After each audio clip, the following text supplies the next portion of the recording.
مشاهدينا للحديث في هذا الموضوع أسعد بأن تنضم إلينا في استوديو 90 دقيقة أخبار النائب بالمجلس الشعبي الوطني سميرة إبراهيمي. صباح الخير. صباح الخير. بداية أبدأ معك.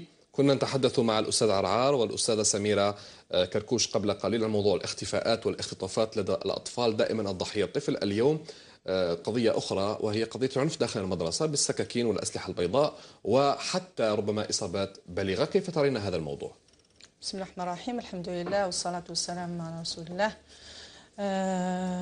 نقول أنه العنف احنا لازم هذه الظاهرة ناخذوها يعني بالشكل العام. العنف في المجتمع بدأ يأخذ يعني ظواهر أو تداعيات، ويمكنكم تحميله ابتداء من الآن. النهار تيفي مع الحدث حيثما كنتم. يمكنكم الآن متابعة آخر الأخبار والمستجدات في أي مكان وزمان عبر تطبيق النهار أونلاين الرسمي. لكن والمديرة أيضا تقول هذا يعني مش مسؤولية المؤسسة أو الإكمالية. كيف يصل العنف يعني في هذا السن بالذات؟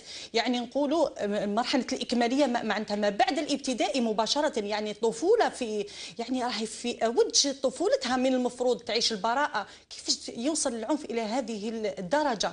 على هذه نقولوا هنايا مسؤوليه الجميع، وايضا نحمل مسؤوليه التربيه، لانه هنايا اخفاقات المنظومه التربويه. لو كانت اصلاحات حقيقيه في المنظومه التربويه لما وصلنا الى ما يحدث الان في المجتمع. يعني نوجدوا الآن الطفل من المفروض لما يروح للمدرسة يكون في مأمن، حتى نوجدوا هذا الشجار، وبعدين يعني وبعد ذلك استعمال الأسلحة. يعني الطفل جاي بنية مبيتة، يعني أسلحة في المحفظة، أولا لا يشعر بالأمان، لماذا يحمل معه السلاح؟ إذا هناك هذه الظاهرة اللي يعني من المفروض نعطولها حجمها الحقيقي. مديرة التربية لولاية تيبازا أستاذة سميرة قالت كلمة مهمة، أنا هذه كلمة يعني لفتت انتباهي. قالت لا نستطيع تفتيش التلاميذ الداخلين المدرسة حتى نعرف ما يحملون في حقائبهم.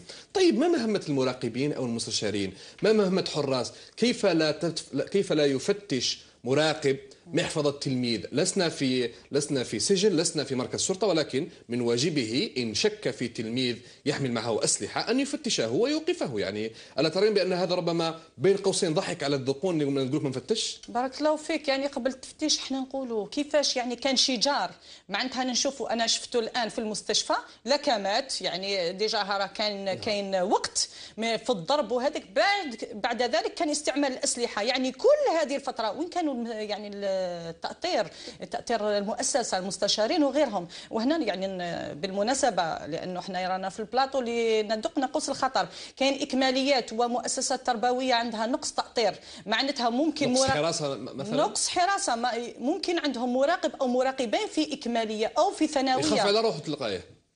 لا، لكن اذا كانوا جاي التلاميذ بالسكاكين هو يخاف على روحه. احنا ما نقولوش يخاف على روحه، نقولوا لا يمكن، لانه لكانت مثلا ناخذ مثال ثانويه، نعم. ثانويه فيها 700 تلميذ، يأطرها ثلاثه مؤطرين، يعني فيها 3 مراقبين، 700 تلميذ شحال كيفاش يقدر هذا 3 كيفاش يقدروا يراقبوا هذا الكم الهائل من التلاميذ؟ الله يبارك.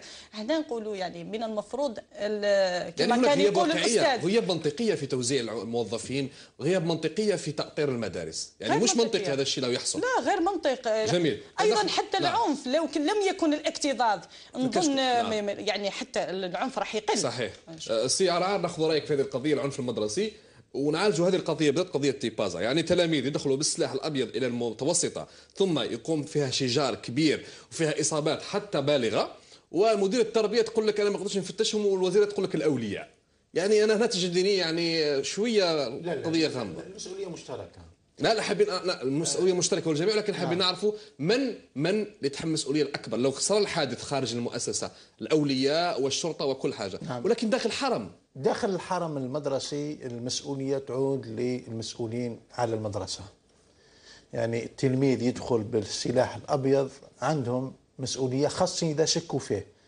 المفروض عمليه التفتيش والمراقبه تكون، ما يقولكش انا ما نقدرش ولا ما كذا. كيفاش ما نقدرش نفتشوا؟ انا هذه غير منطقيه. في امريكا طالب سوداني مسلم دخل، تلميذ في عمر 14 سنه، دخل الى ثانوي الى متوسطته وعنده ساعة في محفظته شكوا فيها قنبلة توقف عند الباب. هذه في أمريكا يعني الناس اللي تحمي أطفالها، تحمي مدارسها. فلهذا أي خطر يجي من الخارج ولا داخل المؤسسة التربوية المسؤولية تعود للمسؤولين على المدرسة والمتوسطة ولا الإكمالية. هذا قانون، ما فيش لعب هذايا.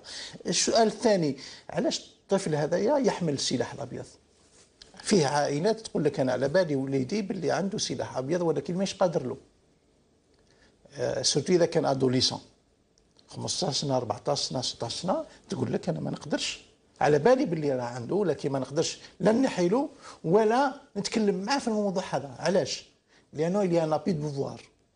اليوم عائلات المراهقين تاعهم ما يقدروا لهمش، خاصة إذا كان المراهقين دخلوا في المخدرات إلى آخره. وكثير من العائلات راه تعاني. واش رانا نقدم للعائلات هذه؟ شكون يعاونها؟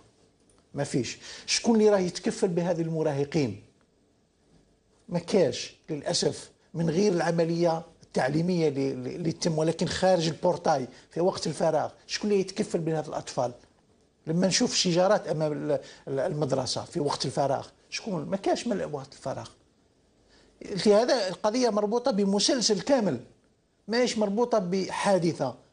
لأن اليوم العنف هو في تزايد في الحرم المدرسي، مش بين الأطفال أنفسهم، بين الأطفال والإدارة، بين الأطفال والأساتذة، الأولياء ضد الإدارة، الإدارة ضد الأولياء. ورانا رايحين في هذه النزاعات وهذه الخلافات إلى آخره. ما نتكلمش على الأمور البيداغوجية أكثر، لا نتكلم على الأمن فقط، على الأمن. نعم. ونتكلم على حماية الأطفال، حماية التلاميذ وحماية المنظومة التربوية. هذا تهديد إلى المنظومة التربوية اليوم، وهذا يؤدي إلى تسربات من بعد في المستقبل، وهذا يؤدي إلى انعكاسات اجتماعية أخرى على أطفالنا. جميل. أستاذة سميرة، هل تعتقدين بأن الأولياء اليوم في الجزائر أصبحوا يثقون في المدرسة الجزائرية عندما يرون بأن ابنهم لما يخرج من المنزل إلى المدرسة يرجع مصاب بإصابة بالغة؟ هل هناك الآن ثقة بين المؤسسة؟ هل هناك ثقة بين الأب والأم، بين الأستاذ الذي يقريهم؟ هل هناك ثقة بين الإدارة وبين الأولياء؟ ثم السؤال الثاني، ألا ترون بأن هناك فجوة كبيرة وهو بين أولياء التلاميذ وبين المؤسسة؟ يعني حتى الكثير من أولياء التلاميذ منظمات تشتكي تقول لك نستدعوا الأولياء باش نتكلموا معهم في قضايا ما يجوناش، أساتذة يستدعوا التلاميذ، يستدعوا أولياء التلاميذ ما يروحوا لهمش باش يتكلموا معهم. يعني هناك أصبحت اليوم فجوة. المدرسة أصبحت مكان يرسل الأب والأم ابنه لكي يمسكون الطفل يوم كامل وهم يشتغلوا، يعني أصبح كأنها حضانة. أنا نظن احنا المدرسة الجزائرية من المفروض لما الأب أو الأم يوضع وليده راه في مأمن. الآن بعد هذه الظواهر صح يعني حتولي ما كاش ثقة بين الأولياء وبين هذه المدرسة، لأنه من المفروض هذا الطفل لما يروح للمدرسة يتعلم القيم، يتعلم التسامح، يتعلم الإخاء. الآن بعد هذه الظواهر نظن حقيقة راح تكون فجوة بين المدرسة وبين الأولياء. هل الأولياء يلعبوا دورهم؟ أنا نظن الأولياء، احنا في مجتمع جزائري أنا نشوف الأولياء ياخذوا أولادهم خاصة بعد الاختطاف الأطفال، أنتم كنتوا ناقشتوها في الحصة قبل قليل. الآن ولا يعني الهاجس وخوف غير طبيعي. الأولياء ياخذوا أولادهم حتى للمدرسة وهم خايفين عليهم، يعني يوضعوهم وهم ليسوا في مأمن. الآن بعد هذا العنف أظن أنه يعني حيزيد هاجس الخوف أكثر، يزيد هاجس الخوف وأيضا نقص الثقة. هذه من جهة.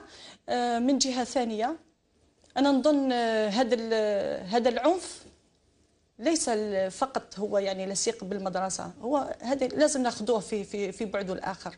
هو راه مشكل قيم في الجزائر. الآن أصبحنا في مشكل قيم، وين الأطفال من المفروض لما يروحوا للمدرسة تكون البراءة، يعني ما تكونش هذه الظواهر. الآن نوجدوا يعني هذا نقولوا الشرخ بين المدرسة وبين الأولياء. يعني نقولوا المنظومة التربوية تحمل الأولياء المسؤولية والأولياء يحملوا لا، هذا مشكل مجتمع، هذا يعني إخفاق راه موجود في المجتمع. يجب يعني كل المجتمع من أولياء، من مدرسة يعني، ومن مجتمع مدني ومن أئمة. دور الأئمة. ولكن أنا نقول لك على نناقشوه يتعلق بالمدرسة، لأنه لازم نعرفوا باللي المدرسة تربي جيل. والجيل هذا لو في مدرسه اليوم هذو راهم يضربوا اليوم في تيبازا، هذو بعد 20 سنه هم راهم مسؤولين، هم راهم معلمين، هم اساتذه، هم بطالين، هم يعني لاعبين كره قدم، هم كل حاجه. يعني اذا كنت حاب تعالج مشكله في المجتمع عالجها في المدرسه، فيصبح عندك مجتمع يعني جميل وطيب ممتاز. بارك الله فيك. انا كان هنا كان ممكن يعني نقدموا احنا الحلول ونقولوا هنايا اخفاقات المنظومه التربويه عليها، نقولوا لانه كانت في واحد الوقت من الاصلاحات التربيه الاسلاميه اصبحت يعني وكانها هي المسؤوله على العنف. بالعكس، من المفروض التربيه الاسلاميه والتربيه المدنيه ويعني هنايا تاخذ يعني دورها الحقيقي في التربيه حتى نخرجوا جيل اللي غدوه هو اللي حيقود الجزائر.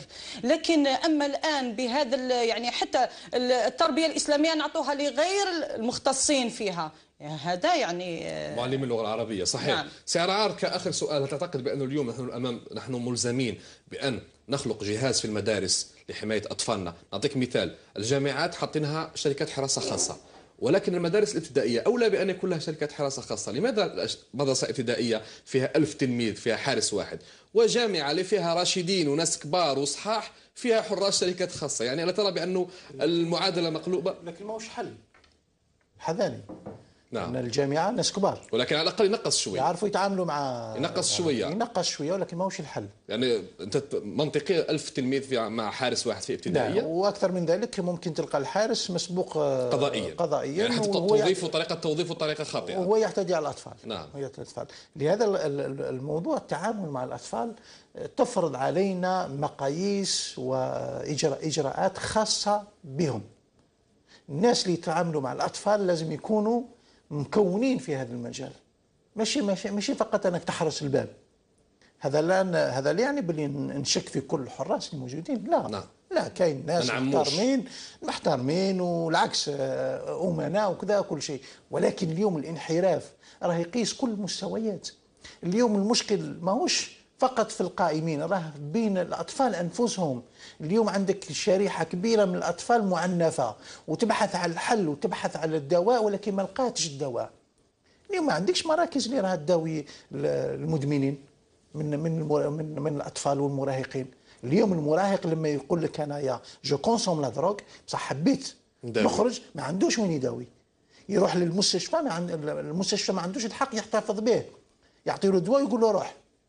هذه مشاكل اخرى اللي راها تعيق. كاين مركز واحد في البلاد ربما لا يكفي والمركز ماهوش مختص في الاطفال ولا المراهقين، الكبار برك. وكاين مؤسسات واحده اخرى ولكن لا تلبي كل الاحتياجات. احنا في اتصال مع الناس اللي يخدموا، هما كذلك راهم يسافروا، عندهم مشاكل، ما عندهمش الامكانيات اللازمه باش يرافقوا هذا الشباب. اليوم عدد المنحرفين في تزايد في المجتمع الجزائري، وهذا اخطر. يعني تولي انت عندك 500,000 ماهوش في المدرسه وراح يمشي الانحراف. من بعد هو يولي تهديد على المدارس الابتدائيه والثانويه وكل شيء. والفوار واش راه يصرى عند المراهقين؟ اليوم عندنا حتى برنامج وطني للمراهقين. يعني كيفاش تفسر لي انت ميزون جان تبنيها الدوله وتدير لها تعطير وكذا، واحد ما يدخلها، ما يروح لها الشباب تاعنا، لا اطفالنا الى اخره. لماذا؟ الخلل راه هنا، راه في الديناميكيه، راه في البرامج، راه في نوعيه الخدمات اللي تقدمها الى اخره. يعني الشيء اللي تجبد به الاطفال باش يجوا عندك هذا ما كانش. هذا التلميذ اللي يروح بالموس وكان كاين عنده مرافقه بديله من غير العائله ما يرفدش، وعنده مربين معاه وعنده اصدقاء معاه ما يرفدش، لكن ما عندناش. استاذه سميره، نعطيك كلمه اخيره وسؤال اخير، ولكن تستحضرني يعني ربما يستحضرني شيء مهم. انا كنت تلميذ في ابتدائي، كانت حصه الرياضه هي الحصه الوحيده التي لا ندرسها، لا نطبقها. يقول لك في برنامج السنه، وهذا معمول به حتى حاليا في الكثير من المؤسسات، يقول لك الوقت المتبقي من البرنامج هو وقت الرياضه. يعني في الدول المتقدمه وقت الرياضه اكثر من وقت التدريس، لانه حتى الطفل ربما يخلوه فسحه كثيره مجال باش ما يروحش الامور اخرى. في الجزائر وقت الرياضه لا، هو الاخير، تقرا الرياضيات، تقرا العلوم، تقرا كل حاجه، واذا بقى لك وقت في البرنامج الاسبوعي يعطيك نص ساعه رياضه. واش رايك في هذا لانه احنا ما نعرفوش اهميه الرياضه واهميه يعني الترفيه بالنسبه للطفل. احنا كان يتكلم الاستاذ عرعار، احنا لازم هذا الطفل، لو كنا حابين في الجزائر نخرجوا من هذه الظاهره انه يتاثر، ما يبقاش في المجتمع يعني خارج المدرسه في فراغ. هذه وحده. ثانيا دور الرياضه في المدرسه هو دور مهم جدا. اولا فيه الترفيه بالنسبه للطفل يعني، وحتى ما يبقاش في ضغط في ضغط الدراسه، وايضا فيه اكتشاف المواهب من المفروض تكون في هذه السنوات، يعني ما تكونش فقط رياضه صحيح. حركات رياضيه ممله بالنسبه للطفل. من الان يتخصص، من الان يتخصص، من الان يعني الطفل اي استاذ في الرياضه ممكن ان يعني يبدا يستشعر هذا الطفل الميول تاعو، هل هو كره القدم او غيره من الرياضات على حسب حركه الطفل يعني هذا. وايضا ممكن اخصائيين نفسانيين يتبعوا هذا، لانه اطفال مثلا احيانا الرياضه تكون علاج لهم، مثل في الافراط في الحركه يعني. هنايا لما تكون الرياضه تمارس بشكل صحيح، هذا الطفل راح ينقص من الحركه تاعو. وإحنا لهم كل الاساتذه راهم يشتكون من اطفال الان راهم عندهم افراط في الحركه. هذه حيويه، ولكن هي طاقه ايجابيه، هي طاقه ايجابيه واحيانا هي سلبيه نتيجه مشاهده التلفاز بشكل مستمر لساعات طويله دون مراقبه. دون مراقبه. استاذه سميره ابراهيمي، نائب المجلس الشعبي الوطني، صباحك سعيد ونشكرك على حضورك معنا اليوم. سي عبد الرحمن عرعار، نشكر جدا على حضورك معنا. يومكما موفق.